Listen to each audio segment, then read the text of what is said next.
Hi friends, welcome to Madhavi catering. ఈరోజు ఎంతో రుచికరమైన పూర్ణాలు తయారీ విధానం చూపిస్తున్నామండి.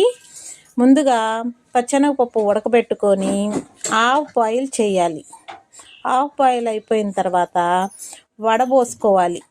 వడబోసుకొని దాన్ని ఒక క్లాత్ మీద చక్కగా ఆరబెట్టుకోవాలి.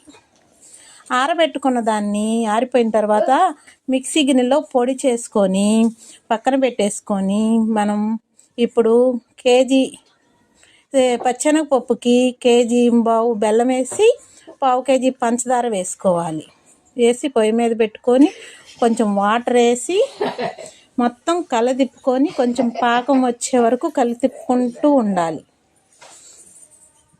చక్కగా బెల్లం పాకం వచ్చిన తర్వాత ఆ మిక్సీ పట్టిన పొడుని మనం అందులో వేసి బాగా తిప్పుకోవాలి. ఉండలు కట్టకుండా చక్కగా కలుపుకుంటూ ఉంటే చక్కగా కలిసిపోద్ది.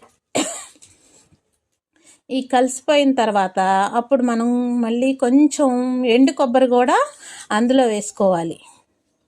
ఎండు కొబ్బరి వేసుకొని ఒక్కొక్కసారి నీళ్ళు ఎక్కువైపోయినా మనం పొయ్యి మీద తిప్పుతూ ఉంటే ఆ పాకం గట్టి పడతా ఉంటుంది. గట్టి పడినాక ఆ ఎండు కొబ్బరి వేసి తర్వాత ఇలాచీ పౌడర్ వేసుకోవాలి.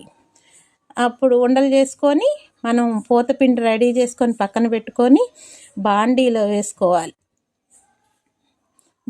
వేసుకొని ఎంతో రుచికరమైన పూర్ణాలు రెడీ.